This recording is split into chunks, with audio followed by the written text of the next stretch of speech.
दोस्तों 1992 के अंदर अजमेर स्कैंडल हुआ था। अपने देश का सबसे बड़ा sex scandal Ajmer sex scandal माना जाता है।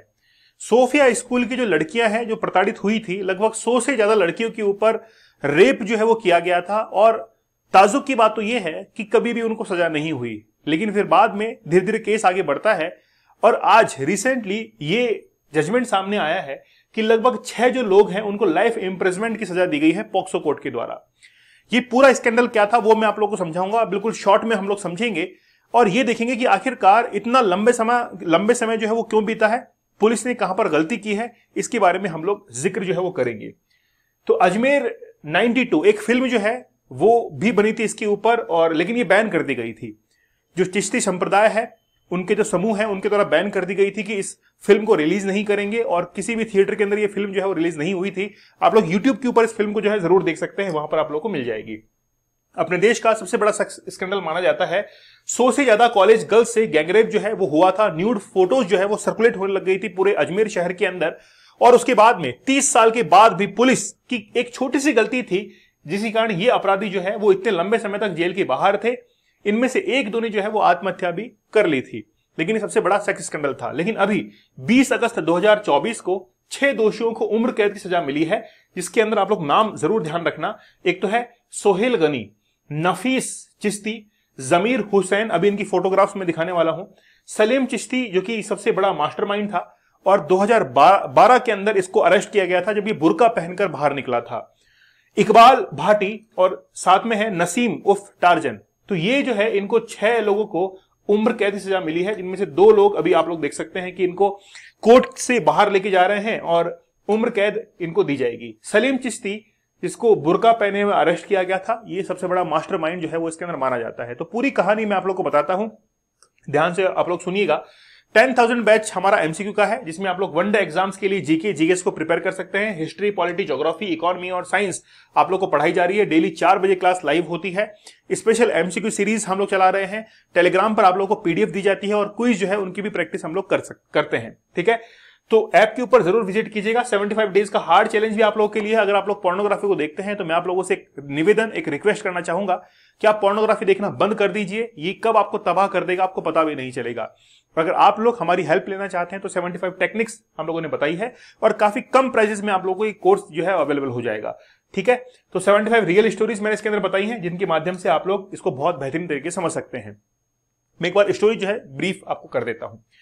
राजस्थान एक ऐसा राज्य है जो कि भारत का सबसे बड़ा राज्य है, सबसे बड़ा स्टेट है।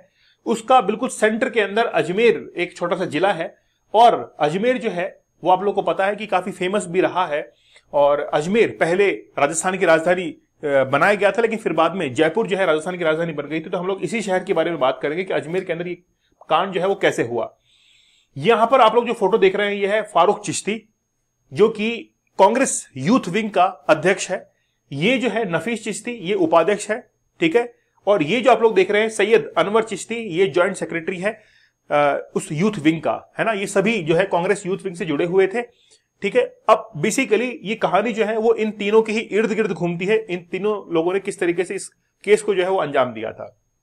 क्या होता है, एक बार एक लड़की होती है 8वीं क्लास की, केवल 8th क्लास में वो पढ़ती है। उसको एग्जाम के लिए लेट हो रहा था। वो भागती रहती है सड़क के ऊपर और फिर भागती रहती है। पीछे से एक व्यक्ति आता है जिसका नाम रहता है फारूक चिश्ती। फारूक चिश्ती कहता है कि मैं तुम्हें जो है स्कूल छोड़ देता हूं, और फिर इस बहाने से उसको गाड़ी में बैठाता है और स्कूल छोड़ देता है। धीरे धीरे ये मुलाकात जो है, इनकी एक दिन की मुलाकात, वो बार बार की मुलाकात में तब्दील होती है और फारूक चिश्ती जो है उससे मुलाकात करना शुरू कर देता है।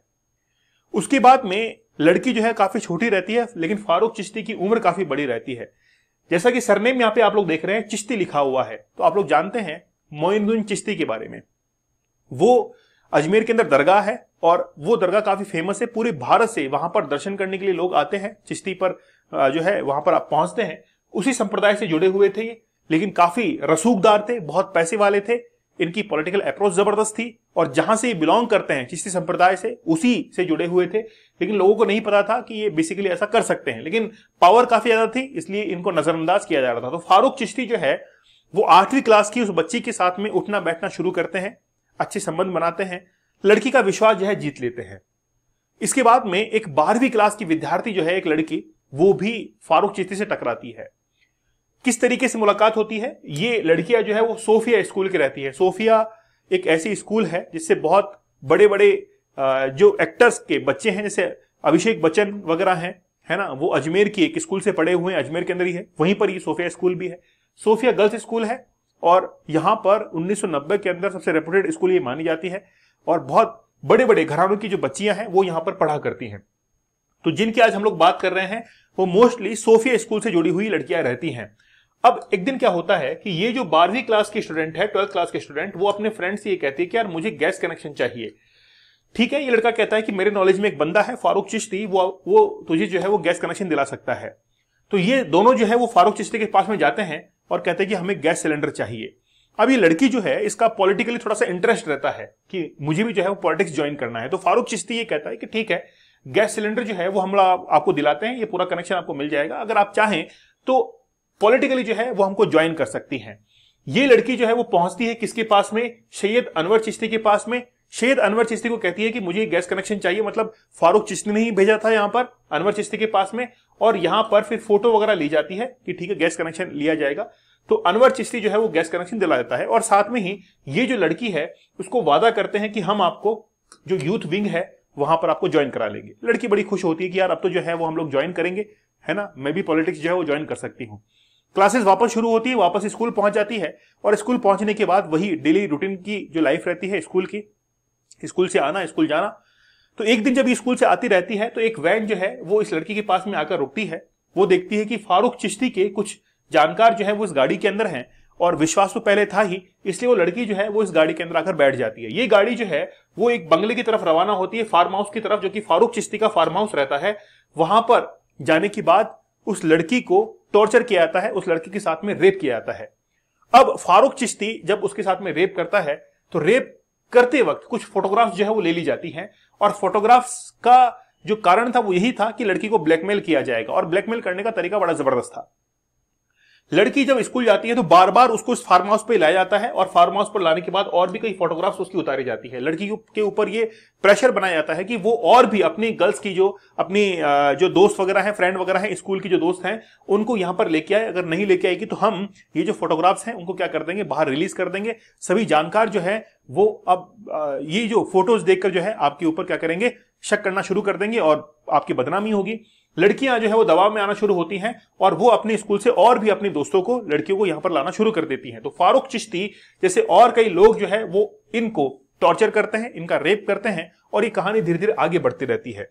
जैसे कहानी आगे बढ़ती है, इनकी जो फिल्म थी, अब उस समय क्या है कि कोई डिजिटल कैमरा वगैरह नहीं हुआ करता था, रील्स वगैरह चला करती थी और रील्स जो है उनको फिर साफ भी करवाया जाता था केमिकल्स के थ्रू।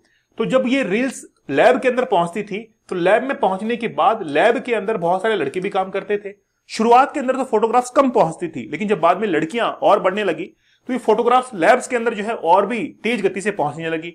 लैब के अंदर जो काम करने वाले बंदे थे उनकी भी नीयत खराब होने लगी और वो इन्हीं फोटोग्राफ्स के आधार पर उन्हीं लड़कियों से फिर क्या करने लगे, उनका शोषण करने लगे, एक्सप्लॉयटेशन उनका करने लगे, उनके साथ रेप करने लगे।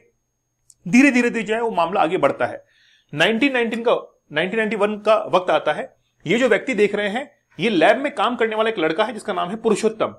तो पुरुषोत्तम जो है वो एक बार अपने ही दोस्त जिसका नाम है देवेंद्र जैन, तो पुरुषोत्तम जैन जो कि लैब में काम करता है, देवेंद्र जैन को देखता है कि देवेंद्र जैन जो है वो एक किताब में छिपाकर किसी मैगजीन को पढ़ रहा है और वो कोई मैगजीन जो है साधारण मैगजीन नहीं है, उसमें न्यूड फोटोग्राफ्स हैं, उनको वो देख रहा है।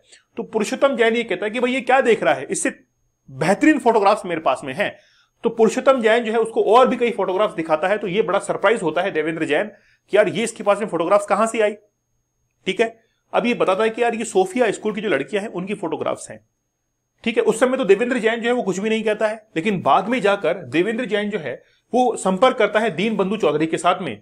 दीन बंधु चौधरी जो है वो दैनिक नवज्योति के एडिटर हैं, उनके पास में संपर्क करता है और कहता है कि ऐसे ऐसे फोटोग्राफ्स जो है वो मेरे पास में है और आज मार्केट में ये सर्कुलेट हो रही हैं।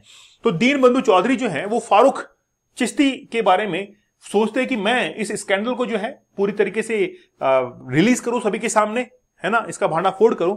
लेकिन फारूक चिश्ती जो कि पॉलिटिकली बहुत पावरफुल होता है वो हमले करवाना शुरू कर देता है किसके ऊपर, दीन बंधु चौधरी के ऊपर, क्योंकि इसको पता लगता है कि दीन बंधु चौधरी जो है उसके पास में पूरी खबर है और ये व्यक्ति जो है वो हॉस्पिटल के अंदर जाकर एडमिट हो जाता है।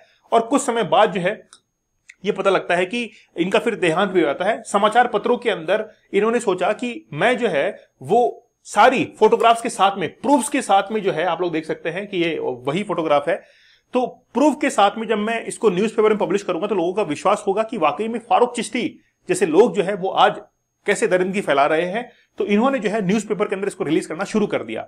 जैसे रिलीज करते हैं तो उसके बाद में अजमेर शहर के अंदर दंगे होना शुरू हो जाते हैं, और दंगे होने के बाद दीनबंधु जो चौधरी हैं उनके ऊपर भी कई सारे हमले होते हैं, और इसके कारण दीनबंधु चौधरी जो है उनको रास्ते से हटा दिया जाता है। लेकिन एक व्यक्ति जो है वो और आते हैं जिनका नाम है लहरों की बरखा। ये बेसिकली मदन सिंह जो है, इनका एक छोटा सा न्यूज़पेपर था लहरों की बरखा, एक मैगजीन टाइप हम लोग कह सकते हैं। वहां पर इस खबर को जो है वो छापना शुरू करते हैं। मदन सिंह के ऊपर भी हमला होता है, मदन सिंह हॉस्पिटल के अंदर एडमिट होते हैं, और एडमिट होने के दौरान भी फिर से वापस हमला होता है, क्योंकि ये मरे तो नहीं थे, इनके ऊपर फिर वापस से हमला होता है। हमला करने वाला जो व्यक्ति था वो था सवाई सिंह। हमला करने वाला जो व्यक्ति था वो था सवाई सिंह, और सवाई सिंह ने इनके ऊपर क्या किया था, हमला किया था। लेकिन ये केस जो है वो धीरे धीरे आगे बढ़ता है। वहां पर अजमेर के अंदर लोग जो है आकर्षित होते हैं, और सबसे पहली एफआईआर दर्ज होती है। सबसे पहली एफआईआर जो है वो दर्ज होती है 30 मई 1992 को। जब ये एफआईआर दर्ज होती है तो कुल 12 लड़कियां ऐसी थी जिन्होंने एफआईआर दर्ज की थी, और एफआईआर दर्ज करने के बाद इनके ऊपर चार्जशीट दायर जो है वो की जाती है। कैलाश सोनी है, हरीश दोलानी है, बहुत सारे लोग, जिसमें फारूक चिश्ती है ना, नाम याद रखना आप लोग, फिर इशरत अली है। ओके, तो इन सब के ऊपर क्या होती है, एफआईआर दर्ज होती है, चार्जशीट दर्ज होती है, और फिर इंक्वायरी जो है वो होना शुरू हो जाती है। लेकिन फारूक चिश्ती जो कि पॉलिटिकली काफी पावरफुल था, वो अभी भी दूर रहता है। ठीक है, अब धीरे धीरे क्या होता है कि इस केस के अंदर और आगे जो है वो सुनवाइयां होती हैं। इनमें से कुछ लोगों को सजा मिलती है, कुछ लोग जो है अब तक सजा काट भी चुके हैं, क्योंकि 1992 का केस है, 1992 का केस है ये। और 1992 के अंदर आप लोगों को हालात में अगर बताऊं तो बाबरी मस्जिद का केस जो है वो चल रहा था, बाबरी मस्जिद का पूरा मामला चल रहा था। राजस्थान के अंदर जो सरकार थी वो मुख्यमंत्री भैरव सिंह की सरकार थी, और उस समय भी राजस्थान के अंदर राष्ट्रपति शासन लगा हुआ था, प्रेसिडेंशियल रूल लगा हुआ था। यहां पर भी जो है वो पॉलिटिकली काफी इंबैलेंस की कंडीशन थी। इसीलिए ये जो फारूक चिश्ती था इन तमाम बातों का फायदा भी उठाता है। ठीक है, अब ये जैसे केस आगे बढ़ता है तो इनमें से अब जो लोग थे, अब देखिए कुल आरोपी कितने हैं, टोटल जो आरोपी हैं वो है 18। कुल 18 आरोपियों के ऊपर केस दर्ज होता है। 4 लोग जो है वो सजा भी काट चुके हैं, वो बाहर जा चुके हैं। 4 लोग जो थे उनके ऊपर अभी भी केस चल रहे हैं। एक व्यक्ति ने जो है वहां पर आत्महत्या कर ली थी, एक व्यक्ति अभी भी फरार चल रहा है। 6 को अभी हाल ही के अंदर उम्र कैद हुई है, कल के रोज ही, है ना, मतलब 20 अगस्त को जो है उम्र कैद हुई है, लाइफ इंप्रिजमेंट हुआ है पोक्सो कोर्ट के तहत। अभी मैंने जो आप लोगों को नाम बताया था सवाई सिंह का, कि मदन सिंह जो है उसको मारा किसने था, सवाई सिंह ने मारा था। और मदन सिंह के ये 2 बेटे हैं, यहां पर मदन सिंह के ये 2 बेटे हैं। अब एक्चुअल में क्या हुआ कि 2023 के अंदर पुष्कर के अंदर, अजमेर में एक जगह है पुष्कर, वहां पर एक होटल के अंदर फायरिंग होती है। और फायरिंग जैसी होती है तो उसके बाद में ये दोनों लोग ये कहते हैं कि हमने आज हमारा बदला ले लिया है। मतलब इनके जो पिता थे मदन सिंह, उनको मारा था सवाई सिंह ने, तो ये क्या करते हैं, सवाई सिंह को मार देते हैं। तो ये कहते हैं कि हमारा बदला जो है अब 2022-23 के अंदर जाकर ये इस तरीके कर रहे हैं, तो ये मामला वापस में कोर्ट में पहुंचता है। और अब आज अपडेट क्या है कि 6 जो लोग हैं उनको लाइफ इंप्रिजमेंट मिली है। जब इन्होंने ये कांड किया था तो इनकी उम्र 20 से 28 साल थी, और आज इनकी उम्र लगभग जो एवरेज है वो 50 से 60 साल के बीच में। जो सलीम चिश्ती है वो 55 साल का एक व्यक्ति है। अभी भी एक व्यक्ति जो है वो इसके अंदर फरार है। तो ये जो केस है वो बहुत पुराना चलता हुआ आ रहा है। इसके अंदर 3 जो लड़कियां हैं, अब देखिए प्रॉब्लम कहां पर हुई, इतना लंबा केस क्यों चला। सबसे पहली बात कि 12 जो लड़कियां थी जिन्होंने एफआईआर दर्ज की, उनमें से केवल 3 जो लड़कियां हैं वो अभी तक अपने बयानों पर टिकी हुई थी। बाकी जो लड़कियां हैं या तो वो बाहर चली गई, ठीक है, या फिर उन्होंने अपने बयान बदल दिए। तो इन 3 लड़कियों के कारण ही आज जो है ये जो केस है वो अपने अंजाम तक पहुंचा है।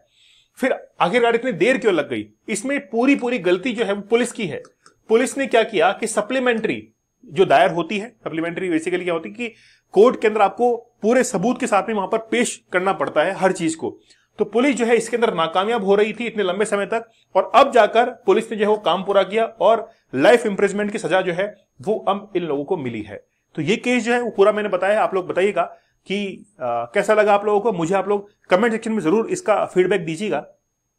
आप हमारे एसएससी के रेलवे के इस बैच के साथ में जरूर जुड़िए। 10,000 एमसीक्यू हम लोग यहां पर सॉल्व कर रहे हैं, जिसमें डेली एमसीक्यू कर रहे हैं। रोजाना 4 बजे क्लास होती है, टेलीग्राम के ऊपर क्विज होते हैं, पीडीएफ आपको दी जाती है। जिसमें हम लोग history, polity, geography, economy, science topic wise question हम लोग सॉल्व कर रहे हैं। 75 डेज का हार्ड चैलेंज, जिसमें आप लोगों को पोर्नोग्राफी से दूर रखने का पूरा प्रयास किया जाएगा। आप लोग इससे बचकर रहिए, ये वाकई में आपका दिमाग जो है वो खराब कर देगी। आप सक्सेस को हासिल नहीं कर पाएंगे, स्टडीज में अच्छा नहीं कर पाएंगे, बिजनेस में अच्छा नहीं कर पाएंगे, तो आप लोग जरूर इससे दूर रहिए। 75 टेक्निक्स मैंने आप लोगों को बताई, इस कोर्स के साथ में जरूर जुड़िएगा और काफी कम प्राइस में आपको कोर्स अवेलेबल हो जाएगा। चलिए मिलते हैं आप लोगों से अगले सेशन के अंदर, तब तक धन्यवाद, थैंक यू, जय हिंद।